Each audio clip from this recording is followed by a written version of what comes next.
Hey guys, welcome back to my channel. आज हम करेंगे एक्सरसाइज 3.6 से क्वेश्चन नंबर 2, जिसमें हमें दिया हुआ है what is the HCF of two constitutive numbers, even numbers, और नीचे हमें दिया हुआ है ओड नंबर्स। तो हमें बताना है कि कॉन्स्टिट्यूटिव मतलब लगातार, यानी हमें कोई दो लगातार नंबर का एचसीएफ क्या होगा, या किन्हीं दो इवन नंबर का, यानी किन्हीं दो लगातार इवन नंबर का एचसीएफ क्या होगा, या फिर किन्हीं दो लगातार ओड नंबर का एचसीएफ क्या होगा। तो हम पहले नंबर का देख लेते हैं। नंबर का हम स्टार्ट करते हैं। हम कोई भी एग्जांपल ले लेते हैं हम कोई भी नंबर, यानी 3 और 4 लेते हैं।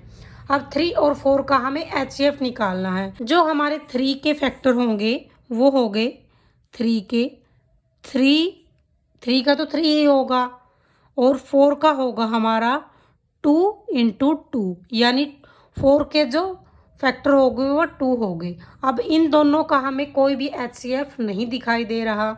अगर इसमें कोई भी एचसीएफ नहीं होता तो उसका 1 तो होता ही है, तो हम इसको इंटू 1 भी लिख लेते हैं, 3 इंटू 1। तो इसका जो एचसीएफ आ गया 3 और 4 का, वो 1 आ गया। यानी जिसका कोई भी एचसीएफ नहीं होता उनका 1 तो एचसीएफ होता ही है। एक एग्जाम्पल तो हमारा ये हो गया। एक एग्जाम्पल और ले लेते हैं हम, 6 और 7। ये हम दो नंबर ले लेते हैं। अब हम 6 के फैक्टर देखते हैं।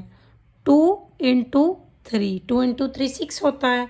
अब हम 7 के देखते हैं। 7 तो एक प्राइम नंबर है, इसके कोई भी फैक्टर नहीं होते। अगर इनका कोई भी एचसीएफ नहीं होता तो उनका 1 तो होता ही है, तो इनको हम इंटू 1 भी लिख लेते हैं, 7 इंटू 1। तो इनका जो एचसीएफ हो गया वो हो गया हमारा 1। ठीक है। अब हम इवन नंबर देखते हैं, यानी दो लगातार इवन नंबर। कॉन्स्टिट्यूटिव मीन्स लगातार। अब लगातार इवन नंबर हम लेंगे, 2 ले लेते हैं, 2 या 4, या फिर 4 और 6 ले लेते हैं। तो हम नंबर लिखेंगे 4 और 6। अब हम 4 के फैक्टर देखते हैं। 4 के होते हैं 2 इंटू 2, ये तो हो गए हमारे 4 के। अब हम 6 के देखते हैं। 6 के हो गया 2 इंटू 3, तो ये हो गया। अब इसमें 2 तो कॉमन हो ही गया, यानी इनका एचसीएफ 2 तो आ ही जाएगा, लेकिन हम इनको इंटू 1 भी लिख सकते हैं। तो हम इनके जो कॉमन फैक्टर आ गए वो आ गए 2 इंटू 1, यानी 2 1 जा 2 आ गया। अब इसका कुछ और भी लगातार दो इवन नंबर और ले लेते हैं, यानी हम 8 या फिर हम 10 ले लेते हैं। अब हम यहाँ पे निकालते हैं, 8 का निकाल लेते हैं हम पहले। यहाँ पे निकालेंगे 2 इंटू 2 हो गया, 2 2 जा 4, 4 2 जा 8 हो गया। अब हम 10 का निकाल लेते हैं, 2 इंटू 5, ये हो गया। अब ये इसमें 2 तो कॉमन हो ही गया, लेकिन इसमें हम 1 भी लिख सकते हैं, यानी 1 तो इनका एचसीएफ होगा ही। अब हम इसका एचसीएफ जो है वो लिख लेते हैं हम 2 इंटू 1, यानी 2 हो गया। अब इसका भी 2 आ गया। अब हम आगे दिखते हैं ओड नंबर, यानी लगातार जो ओड नंबर होते हैं उनका एचसीएफ क्या होगा।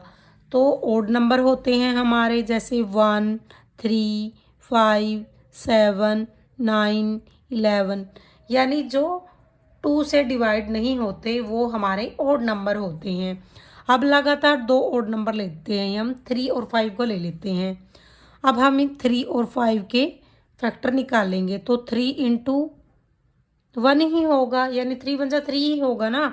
अब हम 5 के निकाल लेते हैं, 5 का भी 5 ही होगा, लेकिन इसमें 1 तो होता ही है। तो जो इनका एचसीएफ आएगा वो आएगा 1, क्योंकि इन दोनों में कॉमन तो 1 ही है ना। अब कुछ और ले लेते हैं। लेट्स सपोज हम 9 और 11 ले लेते हैं। अब हम पहले 9 के निकाल लेते हैं प्राइम फैक्टर।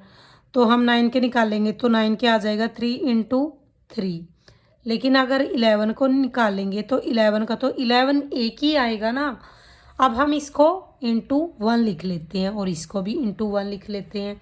तो जो इसका हमारा एचसीएफ आएगा वो आ जाएगा 1, क्योंकि इसमें 1 ही कॉमन है ना, तो इसका आ गया हमारा 1। तो इसी के साथ हमारा क्वेश्चन नंबर 2 कंप्लीट होता है।